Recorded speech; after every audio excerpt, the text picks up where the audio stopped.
داتا گنج بخش علی حجویری رحمۃ اللہ علیہ کشف المعجوب کے اندر لکھتے ہیں، فرماتے ہیں ایک شخص تھا بنی اسرائیل میں، تو کسی پہاڑ کی چوٹی پر عبادت کرتا تھا۔ لوگ اس سے ملنے جاتے تھے، درویش لوگ جو ہوتے ہیں نا، ان کی بڑی بات ہوتی ہے۔ وہ نیک آدمی پہاڑ کی چوٹی پر عبادت کرتے تھے، بنی اسرائیل کے ولی تھے۔ لوگ ملنے جاتے تھے تو رستے میں ایک ڈھلان تھی، لوگ اوپر چڑھتے تو انہیں دقت ہوتی۔ ایک دن اس ولی کے دل میں خیال ہے، یا اللہ تو اسے پیدا نہ کرتا تو کیا عرض تھا۔ رب کریم نے اس وقت کے نبی پیغمبر علیہ السلام کو وحی فرمائی کہ جب وہ آپ کے پاس آئے نا تو اسے کہہ دینا تو میری تخلیق پہ اعتراض کرتا ہے، اسے کہہ دینا کہ میں نے اس کا نام ولیوں کی صف سے کاٹ کر نافرمانوں کی صف میں لکھ دیا ہے۔ میری تخلیق پہ اعتراض کرتا ہے، میں نے جو بنایا حق اور سچ ہی بنایا ہے۔ وہ ملاقات ہوئی تو نبی علیہ السلام نے فرمایا، بھئی رب فرماتا ہے تیرا نام کاٹ دیا ہے ولیوں کی صف سے اور نافرمانوں کی صف میں لکھا ہے۔ بندہ سجدے میں گر گیا، یا اللہ تیرا شکر ہے، یا اللہ تیرا شکر ہے۔ پیغمبر علیہ السلام فرمانے لگے تو بڑا بیوقوف ہے، مقام استغفار اور شکر ادا کر رہا ہے۔ کہنے لگا حضور آپ نے بات ہی بہت بڑی کر دی ہے، میرے رب نے میرا نام لیا ہے، میں کہاں وہ کہاں، اس نے کہا کہ نام کاٹا ہے، میرے رب نے۔ اللہ اکبر، میں تو سوچ بھی نہیں سکتا تھا کہ میرا ذکر اور وہاں ہوگا، اما میں تو اس کھاتے میں ہی نہیں تھا، اتنی بڑی جگہ میرا تذکرہ ہوا۔ اللہ اکبر۔ پھر وہ عرض کرنے لگے پیغمبر علیہ السلام سے، کہنے لگے ایک آپ نے پیغام دے دیا، اب آپ میرا بھی ایک پیغام رب کریم کے حضور ناز عرض کر دیجئے گا۔ فرمایا وہ کیا؟ کہا عرض کیجئے گا مالک سے کہ مولا مجھے تیری مخلوق سے بڑا پیار ہے۔ وہ جو میں نے ڈھلان کی بات کی تو اس لیے کی تو دلوں کے حال جانتا ہے کہ لوگوں کو تکلیف ہوتی، مالک کی بارگاہ میں عرض کرنا کہ میرا وجود بہت بڑا کر دے۔ آپ نے کہا ہے نا نافرمانوں کی لسٹ میں چلا گیا ہوں، اب جہنم میں جلوں گا، تو عرض کرنا کہ میرا وجود بڑا کر دے، بڑا، سارے دوزخ میں اکیلا ہی پورا ہو جاؤں۔ میرا نہیں دل کرتا اللہ کا کوئی اور بندہ جہنم میں جلے، مجھے اس کی مخلوق سے بڑا پیار ہے۔ جب یہ لفظ کہے تو پیغمبر وہیں کھڑے تھے، اللہ نے وہی فرمائی، اس سے کہو تو میری مخلوق سے پیار کرتا ہے تو میں تجھ سے پیار نہ کروں؟ اس سے کہو تیرا گناہ بھی بخش دیا، تجھے دوبارہ ولی بھی بنا لیا، بغیر حساب جنت بھی دی، اور قیامت میں جس جس کی تو سفارش کرے گا میں اسے بھی جنت عطا کرتا چلا جاؤں۔ شرط یہ ہے کہ تو اللہ کے بندوں سے پیار کرے۔ خدا کے بندے تو ہیں ہزاروں، بنوں میں پھرتے ہیں مارے مارے۔ میرے نبی پاک صلی اللہ علیہ وسلم نے فرمایا جو رب کے بندے ہوں گے ان کے قیامت کے دن چہرے چمک رہے ہوں گے۔ تو یا رسول اللہ صلی اللہ علیہ وسلم اس کے علاوہ بھی کچھ بندے ہیں؟ فرمایا لعن عبد الدنیا وعبد الدرہم، فرمایا کچھ دنیا کے بندے ہیں، کچھ درہم کے بندے ہیں، ترجمہ یوں کر لو کچھ ڈالروں کے بندے ہیں۔ یہ حدیث مشکات میں موجود ہے، ڈالر کے، ریال کے، لاکھ کے، کروڑ کے بندے۔ حضور وہ کون ہے؟ فرمایا لعن عبد الدنیا وعبد الدرہم، جو دنیا کا اور دولت کا بندہ بنے وہ لعنتی ہے، ملعون ہے۔ یہ خدا کا بندہ رہا ہی نہیں، یہ پیسوں کا بندہ بن گیا ہے، دولت کا بندہ بن گیا ہے، اس کا معیار بدل گیا ہے۔ حضرت سالم بن عبداللہ بن عمر، حضرت عمر فاروق کے پوتے تھے، کعبے کا طواف کر رہے تھے، طواف مکمل ہوا، 8واں استلام کر کے مقام ابراہیم کے پاس نماز پڑھنے لگے تو خلیفہ وقت کا آ گیا، گورنر، السلام علیکم کے بعد اس نے فوراً بات چھیڑی، کہنے لگا حضور کوئی حکم ہو تو بتائیے گا۔ تو آپ کہنے لگے تو بڑا ہی بیوقوف ہے یار، تجھے کس نے گورنر بنایا؟ بڑا تو بیوقوف ہے، تجھے تو سلیقہ ہی نہیں بات کرنے کا۔ حضور کیا ہوا؟ فرمانے لگے خدا کے گھر میں آ کے اور کعبے کے سامنے کھڑے ہو کے میں بندوں سے سوال کروں، یہاں آ کے بھی بندوں سے مانگوں، تو بڑا ہی بیوقوف ہے۔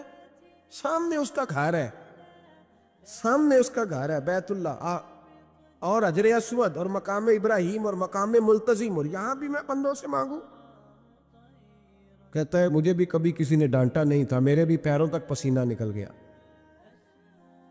تو میں مسجد الحرام سے باہر نکل کے، یوں سمجھ لیں کہ جب لوگ باب عبدالعزیز سے یا باب فہد سے باہر آ جاتے کہتے ہیں باہر نکل کے نا میں کھڑا ہو گیا، میں نے کہا چلو فارغ ہو کے آتے ہیں تو بات کرتا ہوں۔ حضرت فارغ ہو کے آئے تو میں نے کہا حضور اب تو بیت اللہ سامنے نہیں، اب بھی کوئی سوال کرے؟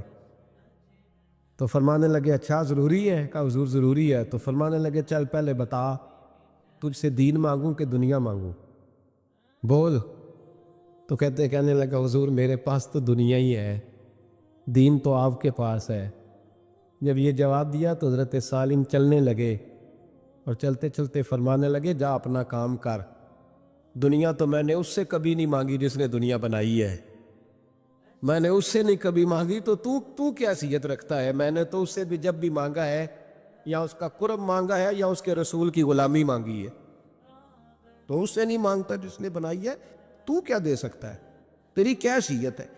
تو بھائی ان لوگوں نے قریب پھٹکنے نہیں دیا، ان کے قریب یہ چیز آئی نہیں، بے نیاز لوگ تھے، توجہ ہی نہیں تھی۔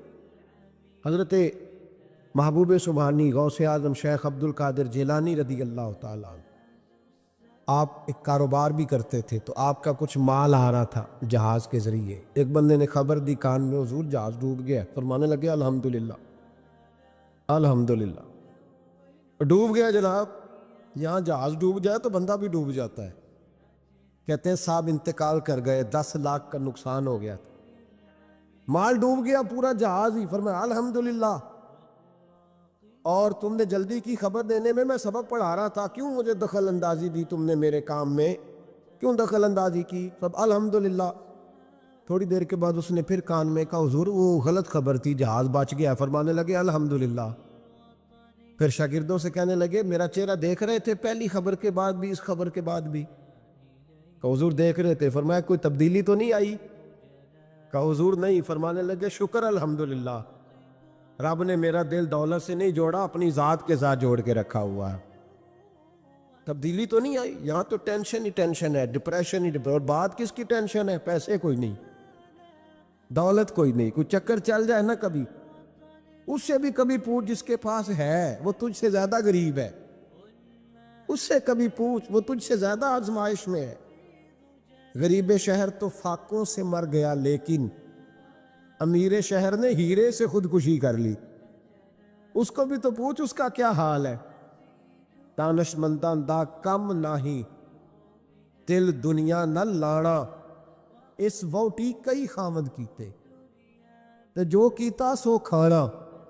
یہ تو کام ہے اس کا، بڑے آئے بڑے چلے گئے، بڑے آئے بڑے نکل گئے، توجہ ہی نہیں، مزاج ہی نہیں۔ حضرت مولا علی شیر خدا، علی المرتضی، امام الاولیاء، صاحب صدق و صفا، داماد مصطفیٰ صلی اللہ علیہ وسلم، اسد اللہ، حضرت علی شیر خدا رضی اللہ تعالیٰ عنہ کوفے کے چوک میں کھڑے تھے، تو کہہ رہے تھے یار میری نہ طامت پرانی ہو گئی ہے، یہ میں نے زرہ بیچنی ہے، کوئی بندہ مجھ سے خرید لو تاکہ میں نئی طامت لے لوں۔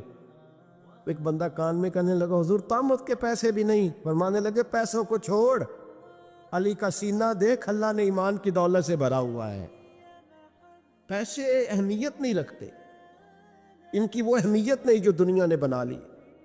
فرمایا ضرورت نہیں تھی، اب ذرا احساس ہوا ہے کہ زیادہ ہی پھٹ گیا ہے، پردہ نہیں صحیح طرح پورا کرتا، تو میں نے کہا چلو زرہ بیچ کے نیا لے لے۔ ضرورت نہیں، مزاج نہیں، طبیعت نہیں، انہوں نے ماحول نہیں بنایا، ہمارے تو حد ہو گئی، اتنا بری حالت ہے کہ ناقابل برداشت۔ حضرت عمر فاروق رضی اللہ تعالیٰ عنہ صحابہ نے مسجد نبوی میں بیٹھ کے میٹنگ کی، عمر کی تنخواہ بڑی تھوڑی ہے مال غنیمت میں سے، اب تو عمر کے پوتے بھی ہیں، نواسے بھی ہیں، رشتہ داریاں بھی ہیں، تعلق بڑھ گئے ہیں، اور عمر فاروق بوڑھے بھی ہو گئے۔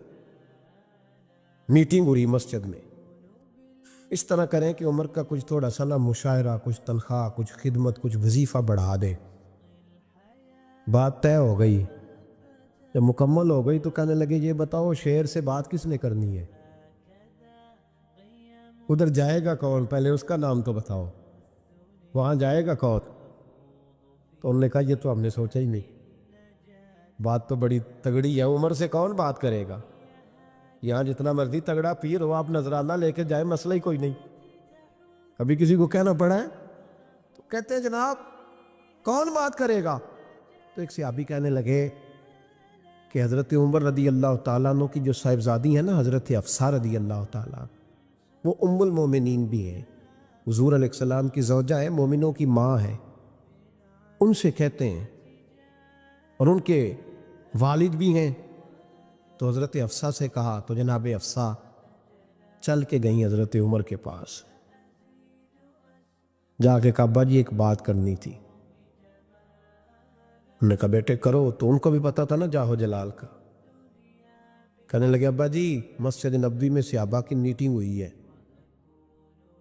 ایک ہی محلے میں ایک ہی شہر میں لوگ رہتے ہیں تو ایک دوسروں کی خرچوں کا ضروریات کا پتہ ہے۔ کہتی ہے میں نے پس منظر سارا کر کے بات کی، میں نے کہا سب کو پتہ ہے کہ آپ کے خرچے بڑے بڑھ گئے ہیں، تو مجھے نا انہوں نے حضور کی زوجہ سمجھ کے، قابل احترام سمجھ کے میری ذمہ لگایا ہے کہ تھوڑے سے پیسے آپ کے بڑھانے ہیں۔ تو حضرت عمر فاروق رضی اللہ تعالیٰ عنہ کی صاحبزادی کہتے ہیں عمر کو اتنا جلال آیا کہ اٹھ کے کھڑے ہو گئے، کہنے لگے حفصہ ان لوگوں کے نام بتا، میں انہیں دروں سے ماروں گا اور اس طرح ماروں گا کہ ان کی کمر پہ نشان پڑے، ان کی کمروں پہ نشان پڑے، اس انداز میں درے ماروں گا کہ مجھے زخم نظر آئے۔ کہا ابا جی اتنا جلال کس بات کا، سادی سی بات ہے۔ تو سیدنا عمر فاروق رو پڑے، کہنے لگے سادی سی بات ہے، میرے لیے مسجد نبوی میں بیٹھ کر میٹنگ ہوتی رہی کہ عمر کو دولت دینی ہے، لوگوں نے یہ مجھے سمجھ لیا ہے، مسجد نبوی میں بیٹھ کر میرے لیے یہ میٹنگ ہوتی رہی کہ عمر کو پیسے دینے ہیں، اس کو دولت کے ساتھ ہم نے نواز رہا، مسجد نبوی میں میرے لیے، کس کو یہ جرت ہوئی؟ فرمایا حفصہ کاش کہ تو میرے پاس پیغام لے کے نہ آتی، کوئی اور آتا اور پھر میں اسے دروں سے مارتا۔ حضرت حفصہ کہتی ہے میں خاموش ہوئی تو میری طرف دیکھ کے فرمانے لگے بتا نا، تو نبی پاک کے گھر میں رہتی تھی، میرے مصطفیٰ کا طریقہ کیا تھا، کرنا بات اس طریقے پہ میرے ساتھ گفتگو کر۔ تو حضرت حفصہ کہتی میں رو پڑی، میں نے کہا ابا جی غلطی ہو گئی، آئندہ نہیں کروں گی۔ بھائی معیار بنایا ہوا تھا، آپ یقین کریں ہمارے تعلقات، آپ شادی پہ دیکھ لیں جو غریب رشتہ دار ہے اسے کون بنانے جاتا ہے، لیکن ساری برادری کٹھی اس کے دروازے پہ بیٹھی ہے، جس نے آنا ہے تو کچھ لے کے آنا ہے، ہر چیز دولت میں تلے گی، معیار ہی دولت بن گیا ہے، مقصود ہی دولت بن گیا ہے۔ اس پیسے نے، اس دنیا داری نے، دنیا دار پجاری زردے کتے اندھے گل ٹلی ہو، اتنا سخت رویہ لوگوں نے اپنا لیا، رشتوں کا تقدس نہیں رہا۔ ایک مجلس میں نے ایسا رنگ بھی دیکھا، ایک ایسا شخص جسے میں ذاتی طور پہ جانتا ہوں کہ عالم بھی ہے، پرہیزگار بھی ہے، نیک بھی ہے، وہ بھی بیٹھا تھا اور اس کے ساتھ ایک سیٹھ بھی بیٹھا تھا، لیکن جو لوگوں کا عقیدت کا رشتہ اس درویش کے ساتھ ہونا چاہیے تھا وہ سیٹھ کے ساتھ تھا۔ تو میں غور کر رہا تھا کہ یار قوم کا ذہن کس طرح کا ہو گیا، صرف اس کے ہاتھ میں پیسے، صرف دولت مند ہے، اس آدمی کی درویشی بھی گئی، علم بھی گیا، تقوی بھی گیا، صرف پیسے نہیں ہے اس کے پاس تو وہ کونے میں لگا ہوا ہے، اور اس سے لوگ بچ بچ کے سلام۔ اور میں کہا کرتا ہوں عقیدت کا پتہ چلتا ہی تب ہے جب اجتماع ہوتا ہے، اکیلے درویش بیٹھے ہیں تو سب جھک کے سلام لیتے ہیں، اور جب وہ 2 MNA کے بیچ، 3 MPA کے بیچ، 5-7 سیٹھوں کے بیچ بیٹھے گا پھر تیری عقیدت کا پتہ چلے گا، پھر پتہ چلے گا تیرا اللہ کے بندے سے رشتہ کس طرح کا ہے اور دولت کے بندے کے ساتھ رشتہ کس طرح۔ ہمارے رویوں کے اندر یہ فرق ہے کہ ہم اس وقت آدمی کو تولتے ہیں کہ اس کے پاس دولت کس طرح کی ہے۔ وقت کے امیر تھے حضرت عمر بن عبدالعزیز، توجہ ہے میری بات پر، حضرت عمر بن عبدالعزیز بادشاہ تھے۔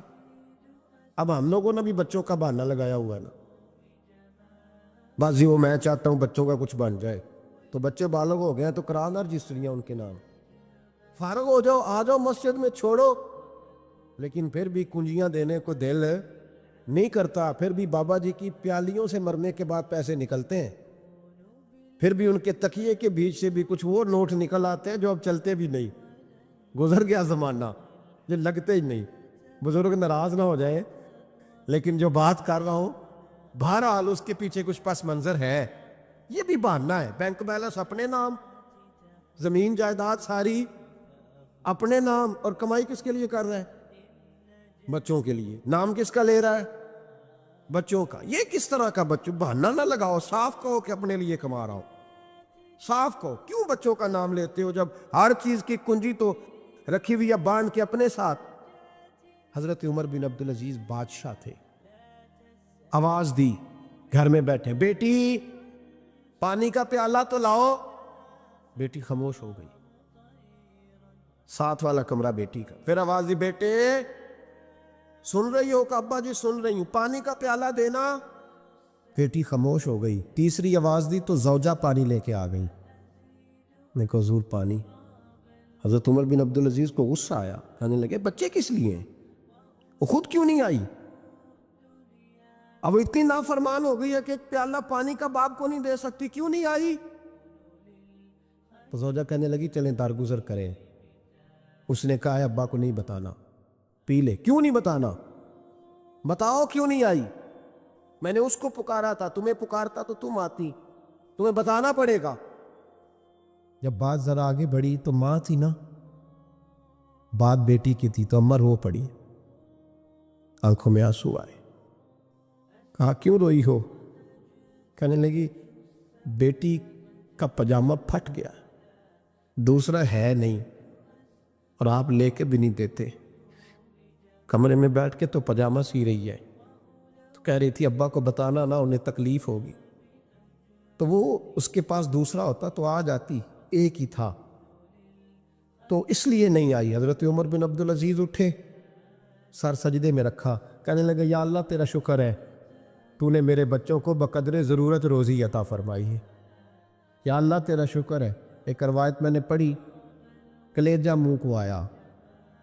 مصطفیٰ کریم بیٹھے تھے تو سیدہ عائشہ صدیقہ رضی اللہ تعالیٰ نے عرض کی یا رسول اللہ صلی اللہ علیہ وسلم، وہ دیکھیں سیدہ فاطمہ آ گئی ہے، وہ دیکھیں بی بی صاحبہ بغیر بتائے آ گئیں۔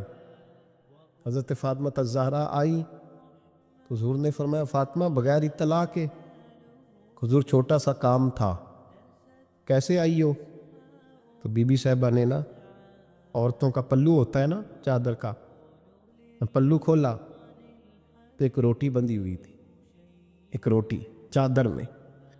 یہاں لوگ زیور باندھتے ہیں، دولت باندھتے ہیں، ایک روٹی حضرت فاطمہ نے پلو میں باندھی، کھول کے پیش کی۔ کہا بیٹے یہ کیا ہے؟ کہا ابا جی کئی دنوں سے گھر میں روٹی نہیں پکی تھی، آج علی کچھ جوں لائے تھے، پیسے ہیں، چند روٹیاں بنی ہیں، تو بچوں نے تو کھا لیا، تو میرے سامنے بھی ایک روٹی آئی تھی، میں نے لقمہ توڑا ہے تو مجھے خیال آیا پتہ نہیں مصطفیٰ نے کھایا ہے کہ نہیں کھایا، پتہ نہیں حضور نے روٹی کھائی ہے کہ نہیں، میں لے کے حاضر ہو گئی ہوں، مہربانی فرمائے۔ تو فرمایا بیٹے بیٹھ جا۔ حضرت فاطمہ بھی بیٹھ گئی، سیدہ عائشہ کہتی حضور بھی بیٹھ گئے۔ فرمایا فاطمہ کتنے دنوں سے نہیں کھایا؟ عرض کی حضور 3 دن سے۔ فرمایا بیٹے میں نے 5 دن سے نہیں کھایا، آ جا۔ دونوں باپ بیٹی مل کے کھاتے، روٹی 2 حصوں میں حضور نے بانٹی، فرمایا چل آدھی تو کھا، آدھی میں کھاتا ہوں۔ حضرت فاطمہ نے لقمہ توڑ کے منہ میں رکھا تو رو پڑی، حضور 5 دن سے نہیں کھائی۔ اور میں بیٹا چپ کر، ہمارا دنیا سے کیا تعلق، ایک پل رہ گیا ہے، بس اللہ پھر جنت کی ساری نعمتیں عطا فرما، رونے والی بات ہی نہیں ہے اس میں، بس ہمارا کیا تعلق، ایک پل ہے، پھر مالک بڑا کچھ عطا کرے گا۔ او بھائی، اللہ کریم نے فرمایا بندہ مومن جان لے، اگر میں تجھے ایک مشکل دوں گا تو میں تجھے کتنی آسانیاں، چلے سارے بول بھی کتنی جی، کتنی اللہ تعالیٰ آسانیاں دے گا؟ 2 آسانی۔ ہم لوگ اچھا جب ہمارا ذہن بن جاتا ہے نا کمزوری کا، ہمارا جب مزاج بن جاتا ہے مایوسی کا، پھر معاملہ ذرا ہمارے لیے گمبھیر ہو جاتا ہے۔ اگر ہم یہ ذہن بنائیں نا کہ مشکل میرے اللہ کی طرف سے آئی ہے تو وہ مجھے آسانی بھی ضرور عطا کرے گا، تو پھر اللہ ضرور ہی آسانیاں عطا فرماتا ہے۔ اور جو مشکلات زندگی میں آتی ہیں نا، حضرت مولا علی شیر خدا رضی اللہ تعالیٰ عنہ کا بڑا خوبصورت فرمان ہے، حضرت علی فرماتے ہیں جب تجھے مشکل آتی ہے تو وہ تجھے رب کا پتہ بتانے آتی ہے، وہ تجھے اللہ کا پتہ بتاتی ہے۔ اس لیے کہ جب تو سارے اسباب کر لیتا ہے، جو ضرورت ہوتی ہے پوری کرتا ہے، تندرست ہو کے وہ کام کرتا ہے، پھر بھی کام نہیں ہوتا، تو اس کا مطلب ہے کرنے والا تو نہیں، کرنے والا کوئی اور ہے، جو کام کرنے والا کوئی اور ہے۔ تو عزیز بھائی یاد رکھے، ہر مشکل کے ساتھ اللہ نے آسانی رکھی ہوتی ہے۔ اگر اللہ تبارک و تعالیٰ بیماری عطا کرے تو اس کے ساتھ اللہ پھر جو تندرستی دیتا ہے وہ بھی بڑی اعلیٰ عطا فرماتا ہے۔ اگر اللہ کبھی غربت دے تو پھر اس کے بعد جو اللہ تعالیٰ آسانی دیتا ہے وہ بھی بڑی اعلیٰ عطا فرماتا ہے۔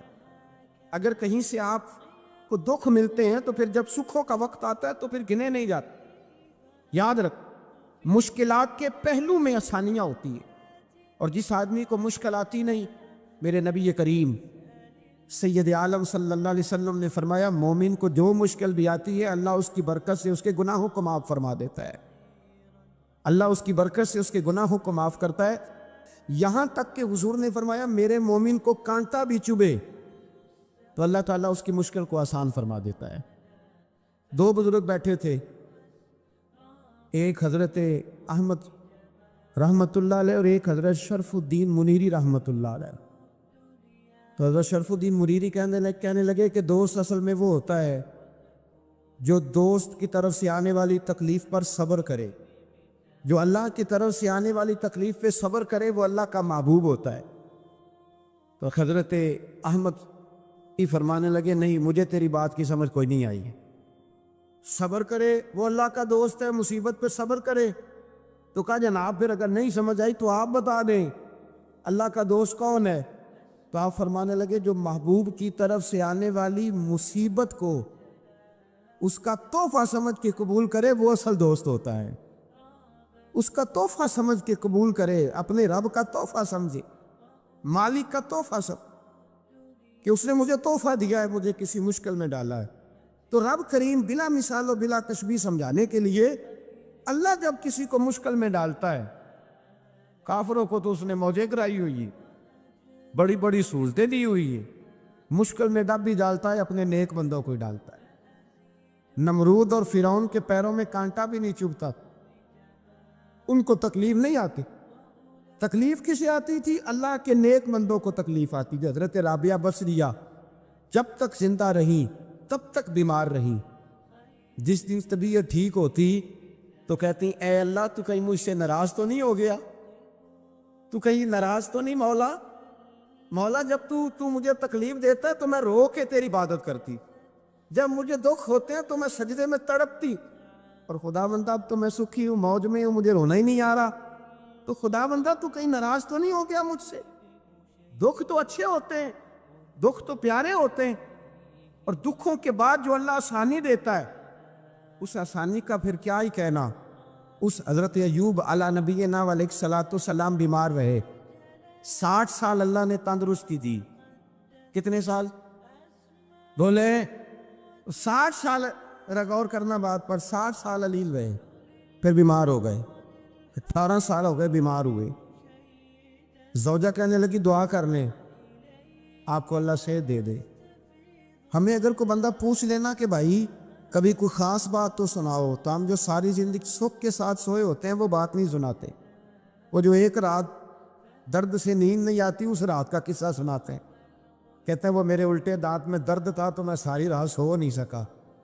او بھائی جو ساری زندگی سویا ہے اس کا تو ذکر نہیں کر رہا، اور ایک رات جو تجھے نیند نہیں آ رہی، کسی سے پوچھا جائے، ڈاکٹر کہتے ہیں 360 ہڈیاں ہوتی ہیں وجود میں، کسی سے پوچھا جائے نا تیرا کیا حال ہے تو 359 ہڈیوں کا ذکر نہیں کرتا، جس گھٹنے میں درد ہے اس کا ذکر کرتا ہے، کہتا ہے یہ گھٹنے میں بڑی درد ہے۔ او بھائی باقی 359 ٹھیک ہے نا، ان کی بھی تو کوئی بات سنانا۔ حضرت رابعہ بصریہ رحمت اللہ علیہ کے پڑوس میں ایک نوجوان رہتا تھا، آپ کے پڑوس میں، تو وہ جب جو محلے میں بچے رہتے ہیں نا گاؤں میں، ان کا پتہ ہوتا ہے، پڑوسی تھا تو 34-35 سال نوجوان کی عمر ہو گئی، کبھی بیمار نہیں ہوا۔ ایک دن اس کی طبیعت علیل ہوئی، سر میں درد ہوا تو اس نے پٹی باندھ لی سرخ رنگ کی، باہر نکل کے آیا، حضرت رابعہ بصریہ علیہ رحمہ نے دیکھا تو فرمانے لگے بیٹے خیر ہے؟ لگا جی اماں جی سر میں بڑی درد ہے۔ آپ فرمانے لگے کتنی عمر ہو گئی؟ کہنے لگا 34-35 سال. فرمانے لگی پہلے تو کبھی درد نہیں نہ ہوئی. کہا نہیں اماں جی آج ہی ہوئی ہے. تو آپ فرمانے لگے 34 سال اللہ نے صحت دی ہے, تو نے شکر کی ایک پٹی بھی نہیں باندھی, اور آج درد ہوئی ہے تو شکوے کی پٹی تو نے فوراً ہی باندھ لی ہے. کچھ شکر کی پٹی بھی باندھنی تھی. حضرت ایوب 18 سال بیمار رہے. زوجہ کہنے لگی دعا کر لو, تو آپ فرمانے لگے بی بی سے کہ صحت کتنی دیر رہی؟ اس نے کہا 60 سال. تو آپ فرمانے لگے ذرا بیماری کو بھی 60 سال گزر لینے دو, پھر دعا بھی کر لیں گے. یہ دعا کی, اللہ یہ لفظ کہے, اللہ نے صحت دے دی.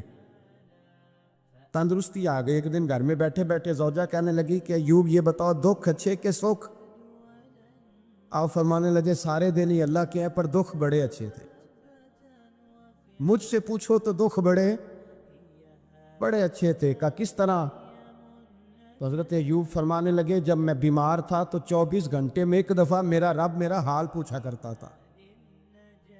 ایک دفعہ میرا اللہ پوچھتا تھا ایوب تیرا حال کیا ہے؟ فرماتے ہیں 12 گھنٹے تو لذت ہی رہتی تھی کہ میرے رب نے میرا حال پوچھ لیا, اور اگلے 12 گھنٹے میں انتظار کرتا تھا مالک حال دوبارہ کب پوچھے گا. فرمانے لگے اب صحت تو ہو گئی ہے, پر اب میرا رب میرا حال تو نہیں نہ پوچھتا. بھائی مشکلات جو ہوتی ہیں وہ تو تجھے سجا دیتی ہیں, سنوار دیتی ہیں. تجھے یاد آتا ہے کوئی اپنا, جب تجھے درد ہوتی ہے نا, تکلیف ہوتی ہے, پھر تیرا دل کرتا ہے کوئی کندھا ملے جہاں میں سر رکھ کے رہوں. پھر اسی لیے تو کسی درویش سے کسی نے پوچھا تھا اپنا کون ہوتا ہے؟ تو کہا جو تجھے دکھ کے وقت یاد آئے وہ تیرا اپنا ہے. جو تجھے عین آزمائش کے وقت یاد آئے اور تجھے اس کا نمبر فوراً تیرے موبائل پہ چلنے لگے, وہ تیرا اپنا سجن ہے جس کو تو دکھ کے وقت یاد کرے. تو بھائی مشکلات کے بعد جو اللہ آسانی دیتا ہے. حضرت ابراہیم کو آگ میں بھی پھینکا گیا, حضرت ابراہیم علیہ السلام کو ستایا بھی گیا, نکالا بھی گیا, لیکن جب ان مشکلات سے گزرے تو میرا رب فرماتا ہے وَإِذِ ابْتَلَىٰ إِبْرَاهِيمَ رَبُّهُ بِكَلِمَاتٍ فَأَتَمَّهُنَّ قَالَ إِنِّي جَاعِلُكَ لِلنَّاسِ إِمَامًا. کہا جب ابراہیم پورے اترے تو پھر ہم نے انہیں امام بنا دیا. یا اللہ کس طرح کی امامت دی؟ فرمایا میں نے اتنی اعلیٰ شان عطا کی ہے کہ اپنے لاڈلے رسول کو جناب ابراہیم کی نسل میں پیدا فرما دیا ہے.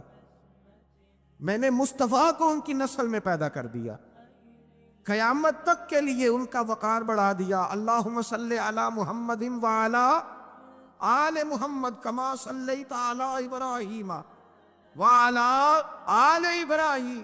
ان کی عظمت بڑھا دی, اس لیے کہ جب وہ آزمائش سے گزر کر کے آئے پھر جو آسانی دی. میرے نبی پاک صلی اللہ علیہ وسلم نے دین ابراہیمی کی بہت ساری چیزوں کو رکھا. کہا میں ملت ابراہیمی پہ ہوں. جب کوئی مشکلات کو عبور کر کے آتا ہے, جب کوئی تکلیفیں سہ کر کے آتا ہے, اس کے لیے جو اجر ہوتا ہے, اس کے لیے جو پھر اللہ کتنی ذرا بڑی توجہ کیجئے گا. لوگ سمجھتے ہیں فلاں آدمی مشکل میں ہے تو شاید مشکل میں ہی رہے گا, فلاں آزمائش میں ہے تو شاید میرا اللہ فرماتا ہے ایک مشکل دے کے میں 2 آسانیاں بھی دوں گا. تم مشکل دیکھ رہے ہو, مشکل نہ دیکھو, وہ جو اس کو بعد میں آسانی آنے والی ہے, اور ڈبل جو میں اس پر نعمت کرنے والا ہوں اس کو دیکھو. حضرت یوسف کو بھائیوں نے کنویں میں ڈال دیا تھا, اور جب کنویں سے نکلے تو مصر کے بازاروں میں بکے, اور پھر زلیخا نے الزام لگایا تو حالات بگڑ گئے. حضرت یوسف کو جیل جانا پڑا. کتنی کٹھن زندگی تھی, لیکن میرے مالک کو کچھ اور ہی منظور تھا. کنویں میں گرنے والے, بازار میں بکنے والے, جیل میں جانے والے, الزام لینے والے جناب یوسف کو رب کریم نے اسی مصر کا بادشاہ بنا دیا. اللہ پاک نے اسی مصر کا حکمران بنا دیا. یاری تیری سونا ہے پر ازمیشہ تیریاں اگ, اے سونا پرکھیا جاوند آئی پہلو نال اگاں دے لاک. اس کے لیے تھوڑا سا جتن کرنا پڑتا, تھوڑے کٹھن حالات سے گزرنا پڑتا, تھوڑی آزمائشوں کا روپ دیکھنا پڑتا. ہم چاہتے ہیں کہ ہمیں چھیڑے کوئی نہ کوئی تکلیف نہ آئے, کوئی آزمائے. یہ ہو نہیں سکتا میرے بھائی. نامی کوئی بغیر مشقت نہیں ہوا. 100 بار جب عقیق کٹا تب جا کر نگی ہوا. ہم چاہتے ہیں کہ ہمیں کچھ بھی دقت نہ آئے، مشکلات نہ آئے، اور مشکلات تو انسان کو سنوارتی ہیں بھائی، وہ تو نکھارتی ہیں۔ کبھی پوچھا کرو جا کر کے کسی گندم کے دانے سے کہ تو کہاں کہاں سے ہو کے آیا ہے، کہاں کہاں سے نکل کے آیا ہے، تو وہ بتلائے گا کہ بڑے مشکل مراحل سے گزرا ہوں، اور پھر اللہ نے مجھے طاقت دی ہے کہ میں انسان کے وجود کا حصہ بنا۔ تو بھائی کٹھن مراحل، آزمائشیں، تکلیفیں، یہ انسان کو بڑا انسان بنا دیتی، یہ اس کے لیے ترقیوں کا پیش خیمہ ہوتی۔ ہمارے جوان پریشان ہو جاتے ہیں، عورتیں خاص کر کے اس بات پہ توجہ کرے، وہ بڑی جلدی غم لے جاتی ہیں، وہ کہتی ہیں جانے میرا کچھ ہوگا ہی نہیں، جانے میرا کچھ ہو ہی نہیں سکتا۔ میرے بھائی درجنوں اور بیسیوں لوگ ایسے ہیں جن کی اولادیں نہیں تھی، لیکن نام ان کا ان سے بھی زیادہ ہے جو بڑے بڑے صاحب اولاد۔ حضرت عبداللہ مزنی حضور کے غلام تھے، قبیلہ مزن کے رہنے والے، والد فوت ہو گئے، چچا نے پالا تھا، اسلام قبول کر لیا۔ چچا اسلام کا بڑا دشمن ہے، حضور کا نام آئے تو جلال کرتا، حسد اور بغض میں جل جاتا، بڑی اسلام کے ساتھ دشمنی اور عناد رکھتا ہے۔ حضرت عبداللہ کہتے ہیں پہلے تو میں عشق رسالت کو دباتا رہا، پھر یہ چنگاری شعلہ بن گئی، پھر کہ یہ ہلکا سا جذبہ سمندر اور صحرا کا روپ دھار گیا۔ فرماتے ہیں ماں تھی اور میں تھا، میں گیا جا کے چچا سے کہا میں نہیں رہ سکتا۔ کہاں جائے گا؟ تو میں نے دھیمے لہجے میں کہا میں مدینے جاؤں، اب میں رسول اللہ کے مدینے جاؤں گا، اب میرا گزارا نہیں ہوتا، اب میں جاؤں گا۔ کہتے چچا کہنے لگا اچھا تو وہاں جائے گا، تجھے میں نے پالا، میں نے پوسا، وہ مکان میں نے تجھے بنا کے دیا، تیری جیب میں جو پیسے ہیں میرے دیے ہوئے ہیں۔ کہتے میں نے کہا چچا میں سارا کچھ سوچ کے آیا ہوں، مکان بھی تو رکھ لے، پیسے بھی رکھ لے۔ کہتے ہیں اس نے ہر چیز رکھوا لی۔ جب پلٹنے لگا تو چچا کہنے لگا جو کپڑے تو نے پہنے یہ بھی میں نے خرید کے دیے تھے۔ حضرت عبداللہ فرماتے میں نے وہ کپڑے بھی اتار کے دیے، پرہنہ حالت میں میں ماں کے پاس گیا اور میں نے کہا ماں میں پہلے بھی تو ننگا پیدا ہوا تھا، تو نے ہی کپڑے پہنائے تھے، میرا پھر بدن ننگا ہو گیا ہے، کپڑے دے دے۔ کہتے ہیں 2 بیگنیوں والے کپڑے اماں نے دیے، ایک میں نے تامت باندھ لی، دوسرا اوڑھ لیا اور مدینے پہنچا۔ کہتے ہیں جب میں ٹھنڈی رات مدینے پہنچا تو کالے رنگ کے حبشی غلام حضرت بلال دودھ کا پیالہ لیے کھڑے تھے، ہاتھ میں کھجوریں تھی، کمبل تھا، کہنے لگے آ جا آ جا۔ مصطفیٰ نے فرمایا تھا قبیلہ مزن سے میرا غلام آ رہا ہے، میں ساری رات سے تیرا انتظار کر رہا ہوں۔ حضرت جناب سیدنا عبداللہ رضی اللہ تعالیٰ عنہ فرماتے ہیں میری مشکل آسان ہوئی، فرماتے ہیں مجھے مدینے میں اعزاز مل گیا، مجھے عزت مل گئی، ہر آدمی میری قدر کرنے لگا۔ گویا بزرگ کہتے ہیں کہ حضرت عبداللہ دعا کرنے لگے کہ اے اللہ تو نے مجھے بڑی شان دی ہے مصطفیٰ کی گود میں، اگر اسی رحمت کے چھاؤں میں پردہ کر جاؤں تو میری بات بن جائے۔ حضرت عبداللہ کا وصال بھی رسول اللہ کی گود میں ہی ہو گیا، گود میں نہ کوئی رشتہ دار، نہ کوئی تعلق دار، نہ کوئی ہمسایا اپنا، نہ کوئی چچا، نہ کوئی ماموں، شہر میں تنہا، اسی کسے دے کچھ نہیں جے لگ دے، تے نہ کوئی ساڈا دردی، تنہائی۔ جنازہ اٹھا تو اٹھانے والے کون؟ ابو بکر صدیق، فاروق اعظم، عثمان غنی، مولا علی، حسنین کریمین جنازے میں شامل۔ میرے رسول پاک صلی اللہ علیہ وسلم نے جنازہ پڑھایا، دیکھو مشکل کاٹی تھی تو آسانی کا رنگ دیکھو، آسانی کا انداز دیکھو۔ حضرت سیدنا ابو دردہ رضی اللہ تعالیٰ عنہ ارشاد فرماتے ہیں مدینے میں رواج تھا کہ جب قبر میں اتارنے لگتے تھے تو قریبی رشتہ دار اتارا کرتے تھے، اور عبداللہ کا تو رشتہ دار ہی کوئی نہیں تھا مدینے میں، کون اتارے؟ پر میں جب قبر میں اترنے لگے تو حضرت ابو بکر صدیق اور حضرت عمر فاروق اتر گئے کہ ہم قبر میں اتارتے ہیں۔ رسول اللہ نے فرمایا تم باہر نکلو، تم کیوں قبر میں گئے ہو، باہر آؤ۔ کہتے ہیں ہم باہر آئے تو اللہ کے رسول اندر گئے، فرمایا کون کہتا ہے اس کا کوئی نہیں، میں جو موجود ہوں، کون کہتا ہے کوئی نہیں؟ فرمایا رکھو میرے ہاتھوں پہ۔ کہتے ہیں حضور کے دست مبارک پہ رکھا اور باہر کھڑے ہم رشک کرنے لگے کہ واہ اللہ تیرا آسانی دینے کا رنگ، آسانی اس نے مشکل برداشت کی تو رب نے مصطفیٰ کے قدموں میں آسانیاں عطا فرمائی، پسے اور حضور نے قبر میں رکھا نبی پاک نے۔ میرے دادا مرشد کہتے ہیں عشق سرکار کی ایک شمع جلا لو دل میں، بعد مرنے کے قبر میں بھی اجالا ہوگا۔ اور میرے اعلیٰ حضرت فرماتے ہیں لحد میں عشق رخ شاہ کا داغ لے کے چلے، لحد میں عشق رخ شاہ کا داغ لے کے چلے، اندھیری رات سنی تھی چراغ لے کے چلے۔ اور بیدم شاہ بارسی تو حد کر گئے، کہنے لگے پسے مردن، بعد مرنے کے پسے مردن فرشتوں نے جو تلاشی لی تو کیا نکلا؟ فقط ایک دل کے گوشے سے خیال مصطفیٰ نکلا، فقط ایک دل کے گوشے سے خیال۔ اور کامل پیرو نہ دے باہو قبر جنا دی جیوے۔ میرے بھائی نبی پاک صلی اللہ علیہ وسلم کے ساتھ وفا کی تنگی دیکھ کر دقت ساتھ دیا، مکہ مخالفت کرتا تو جناب فاطمہ حضور کا خیال رکھتی، فاطمہ بنت اسد، بڑا پیار کیا، بڑی محبت کی مولا علی کی والدہ نے، ہر دکھ ہر تکلیف کاٹی، لیکن رسول کائنات صلی اللہ تعالی علیہ وسلم کا ساتھ نہ چھوڑا۔ اور یہاں تک روایات میں ملتا ہے کہ جناب فاطمہ الزہرا جب بیاہ کے ان کے گھر گئی تو باہر سے سودا لا کے دیتی، حضرت فاطمہ سے بڑا پیار کرتی، بڑی محبت، مشکلات میں ساتھ دیا۔ جب وصال ہوا تو فرماتے کوہرام مچ گیا مدینے میں، لوگ منتیں کرتے تھے کہ حضور کا ایک بال مل جائے تو قبر میں بخشش کا سامان ہو جائے گا۔ رسول پاک نے فرمایا جب جناب علی کی والدہ کو غسل دے لو تو کفن پہنانے سے پہلے میرے پاس آنا۔ کہتے ہیں جب غسل دے لیا تو عرض کی حضور غسل ہو رہا ہے، کفن کا کیا کرنا ہے؟ حضور اندر گئے، قمیض بدلی اور جو کرتا پہنا ہوا تھا اتار کے دیا، فرمایا وہ علی کی ماں نہیں میری ماں ہے، اس نے میرے لیے بڑی تکلیفیں سہی ہیں، بڑی مشکل دیکھی ہے، فرمایا اس طرح کرو میرے کرتے میں اسے کفن دو۔ حضور نے جنازہ پڑھایا، اپنے کرتا لباس مبارک میں کفن دلایا، پھر جب وہ دفن ہوئی تو حضور قبر پہ کھڑے ہوئے، کھڑے ہو کے فرمایا اے اللہ اپنے سارے نبیوں کے وسیلے سے اور میرے وسیلے سے میری اماں کی بخشش فرما دے۔ پھر جو آسانیاں ملی ان لوگوں کو تو ان کی قبروں تک آسانیاں ملی، پھر ان کو قیامت تک کے لیے آسانیاں ملی جنہوں نے مشکلات کو دیکھا۔